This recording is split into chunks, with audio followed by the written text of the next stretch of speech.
Hi there, and thank you for joining me today. This is Keith Small from Your Success, and I just want to share some thoughts and information with you on what I feel is a great way to deliver fantastic customer service, but in 10 simple steps.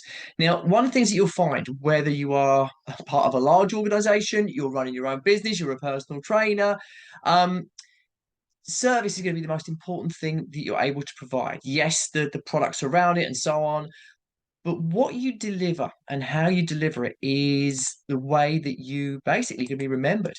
It's a massive part of your marketing.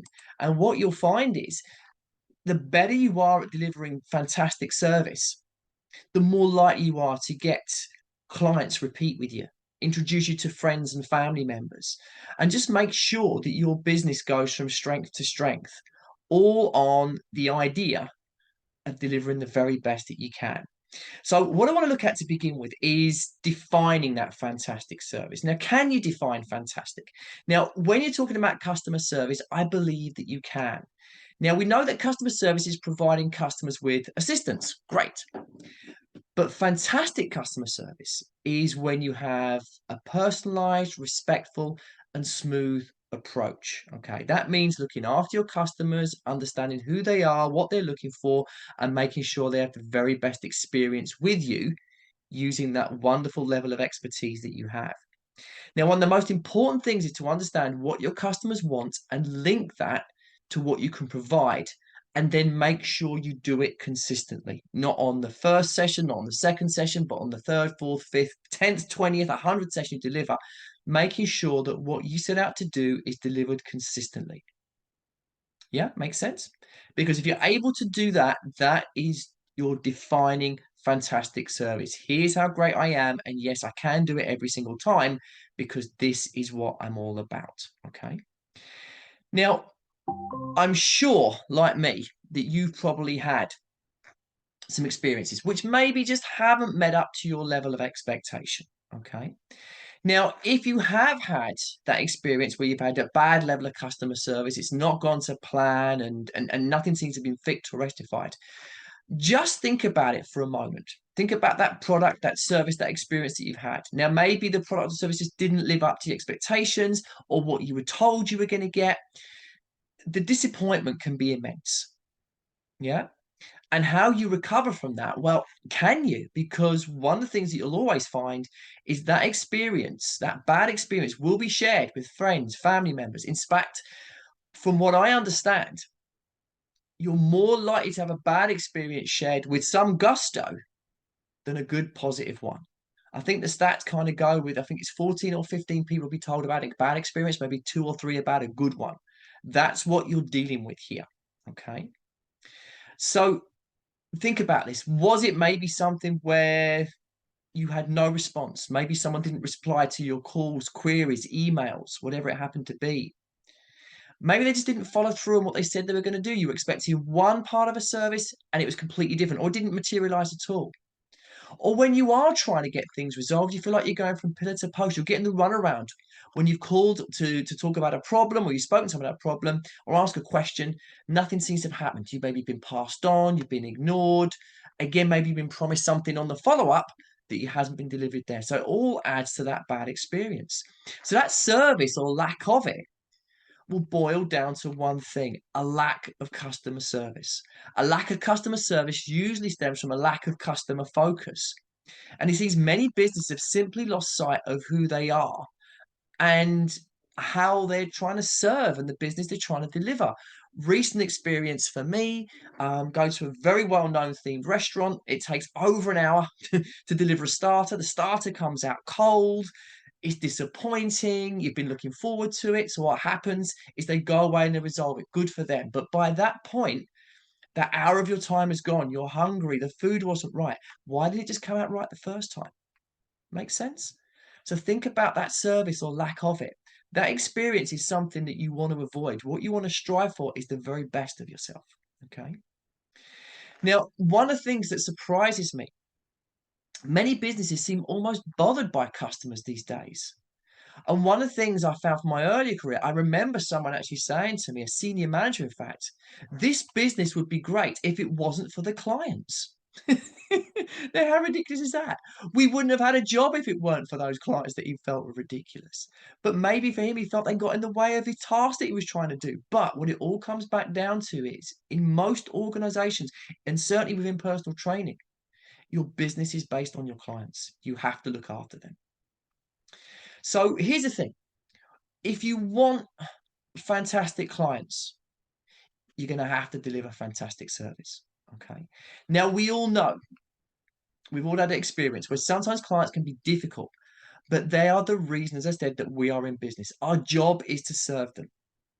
If they're upset or something's not quite right, we should welcome the opportunity to find out what's happened, how we can help, but importantly, again, from this, following that, use that information to improve our product and our service. What can we do differently next time? At times, you're going to run into someone who's totally unreasonable. It's going to happen. Just take it on and deal with it. Okay. You don't have to get upset. You have to get defensive. But the most important thing is very often client feedback uncovers a situation or a problem or something that we can improve on. Not in every instance, I have to say, but when you do get those unreasonable clients, listen to them, get the feedback, and see how you can help. Yeah. So here's the thing, and this is one of the most important things that I've always been taught, whether it's in service, whether it is trying to introduce myself or sell to somebody's, listen to your customers. That's one of the most important points. Make a commitment to treat all your customers well. If you're giving or trying to give fantastic service, it is one of the best marketing tools available. Referral, introduction, repeat business, all comes from delivering that fantastic level of service. And here's the thing, you notice when you treat your customers well, or even better, when you deliver beyond their expectations, and I'm not talking about going the extra mile, I'm talking about taking that extra step, you'll be rewarded. Okay. It'll be a comment, it'll be feedback, it'll be a testimonial. There'll be something that makes that customer feel wonderful and they'll want to talk about it and share it. Yeah. So, how do we deliver it? Well, here's a few more things to talk about first. Those happy clients are the same clients who will refer you.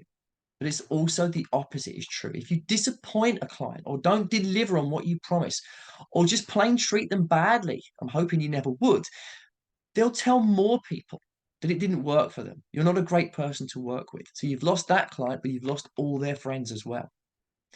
We know those disgruntled clients are more likely to talk about you than the happy clients are. That's just the way things work. For some reason, people like to talk about the disasters rather than the great stuff. Okay. We have to encourage them to talk about the great stuff. But the more consistently you deliver the great stuff, the more likely you are to get those referrals. Yeah, makes sense? Good. So what we're going to look at is 10 simple steps to delivering fantastic service.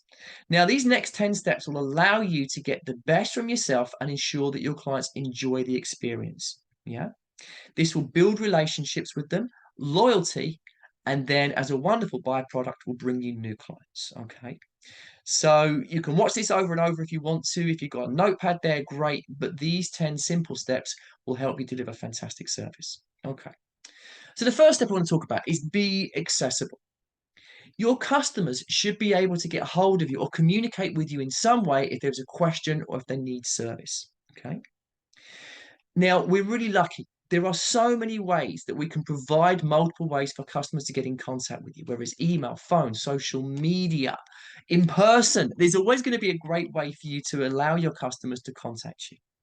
Now, even if for some reason they can't get hold of you immediately because you're on a break, because you're delivering to another client, it's a day off, set an expectation for when you will be able to get back to them. Okay. Communication is going to be key to this. Yeah.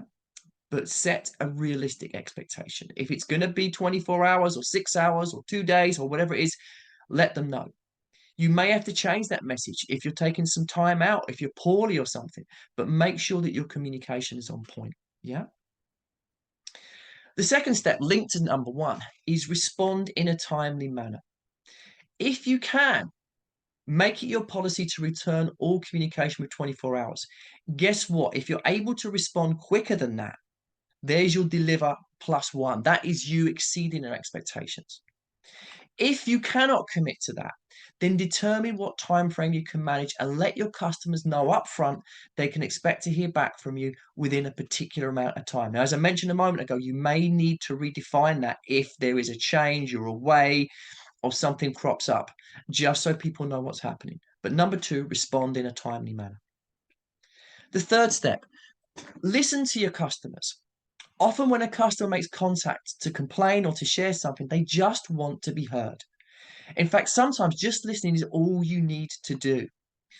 Believe me, if you can take the time to listen to what your customers have to say before you start responding or even defending yourself, your product, or your service, it will make a massive difference.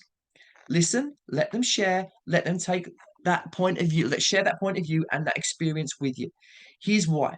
We deliver from our point of view in terms of what we want to deliver and what we think the customer wants, which is fantastic.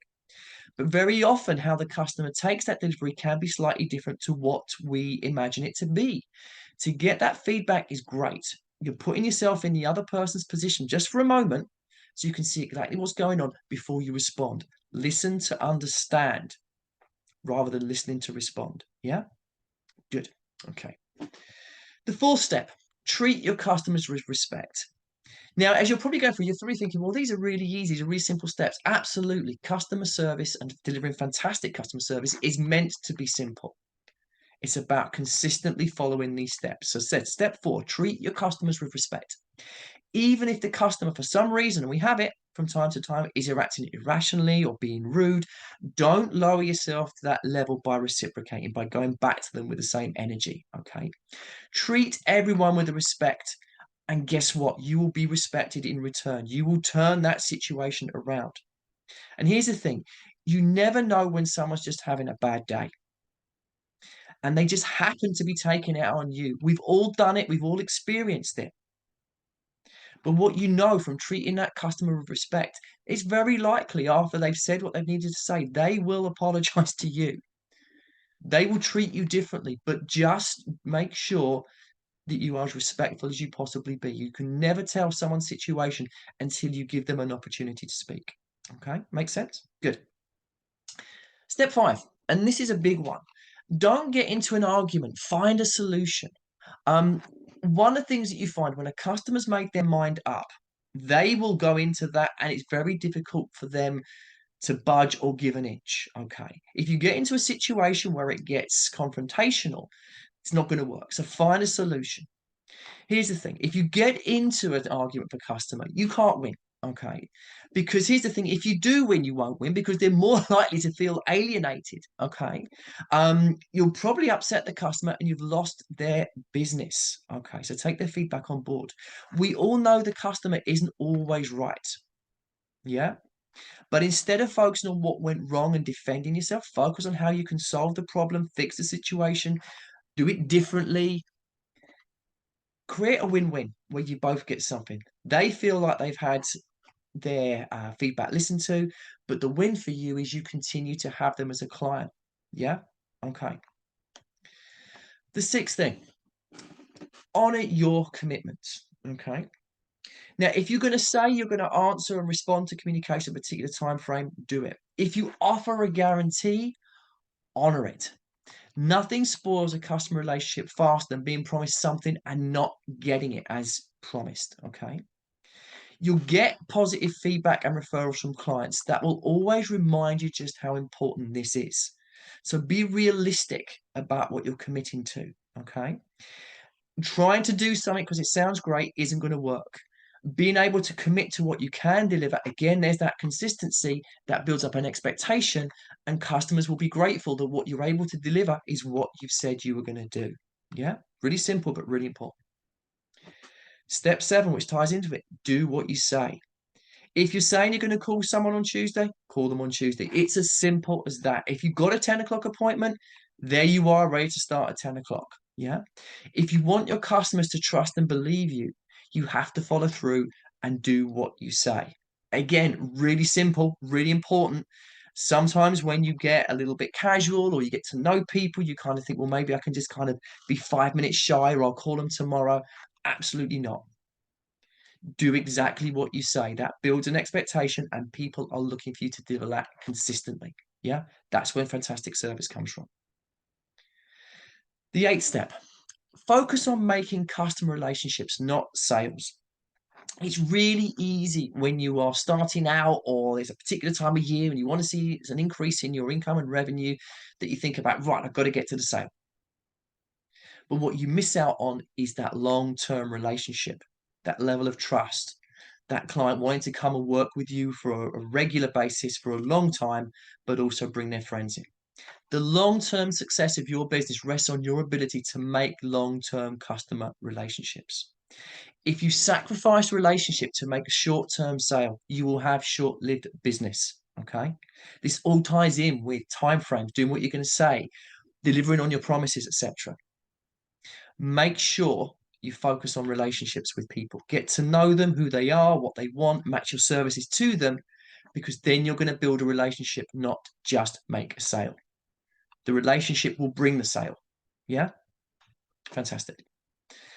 The ninth step, again, real simple, really important. Be honest. Don't exaggerate the results your product or service are going to provide. Okay, be realistic. There are so many people out there looking for a quick fix, a simple plan. We can do that for them, but be realistic with what it's going to be. The amount of times I've worked with people that want a result in 2 weeks, but it's actually going to take them 4, 6, or 8 weeks. Do you know what? Those people you promise a 2 week result to and don't get it, that's it. Their expectation is blown. Tell them how it's going to be. It's 4 weeks, it's 6 weeks, it's 8 weeks, it's longer. Guess what? They'll be more committed. They'll notice the change. They're more likely to believe the other points you raise and introduce them to. Okay. So this is the thing. So don't promise things you can't deliver just to make a sale. Be honest. You'll still make that sale, but you'll do it in a way where people have got a proper expectation of what to expect. We see hype in so many places these days. Everything is a quick fix or silver bullet, which is why I said don't exaggerate your results. Okay. What happens is you suck people in into buying a product, and then if the product doesn't deliver, lots of disappointing. Think that customer is ever going to make another purchase from that business or from you? Not likely. So be honest, be direct about what your products and services can deliver. When you're doing that consistently, that is the reputation that you build, and that is what people learn to respect. Yeah. And then the 10th step, and this can be a difficult one sometimes, but it is so good if it happens, to be able to admit when you make a mistake. Okay. Now, we all know this, and it's true. No one is perfect. We all make mistakes. It's part of learning. Okay. And if you set a standard so high that you don't allow yourself to make mistakes, then you're going to be scared to learn. You'll be scared to take a step forward. So, when things don't go quite to plan, there's no need to cover it up or deny it. Just admit and, if necessary, do something to make the situation right. You'll get more respect from that. The customers will appreciate you and they're more likely to stay customers. Okay. Now, mistakes can come in all shapes and forms. Okay. Whatever it is, make sure if there's something that hasn't gone quite to plan, take it, admit to it, and see how you can resolve it. Okay. Covering things over only makes it more difficult. Be honest, be upfront, and make sure if there's something that hasn't gone quite to plan, that you can look to fix it for future, learn something from it, or just do something to make a difference right there and then. Yeah. So don't be afraid. This is all part of a learning process. So here's a couple of things I want you to think about. How does your service measure up to this? Are you practicing these 10 steps already and offering fantastic customer service? If you are, brilliant. Keep it going, be consistent. If not, I would like to challenge you to take your service up a notch, one little notch at a time, one bit of learning, one bit of understanding. When you look at these 10 steps, there's something there that you think you could do more of, or you could do differently, or maybe there's even room for improvement. Try it, learn from it, and see what you can do next. One of the things, and if you can get hold of this book, I'd certainly advise it. Approach it like an author named Ken Blanchard. And instead of just being or having satisfied customers, create raving fans. Raving fans are the people that love what you do, shout about what you do, look forward to each and every experience they have with you. Now, if you can, it's a great book, by the way. Find that book of raving fans and see how it all comes together. But for now, if you have any other thoughts, any other questions, great. But to begin with, commit to putting these 10 steps into practice. Get to know your customers, Make them the focus of your business because it's going to be one of the biggest keys to marketing and success. And it doesn't cost you very much other than your time and understanding. Okay. So commit to those 10 points. And if you get any questions, if there's anything you want to share, anything you want to ask about, please let me know. You can email me, keith@yoursuccesssolutions.com. You can visit my website and message me there at yoursuccesssolutions.com. So all the best, good luck, and I look forward to hearing how it all goes for you. Thank you.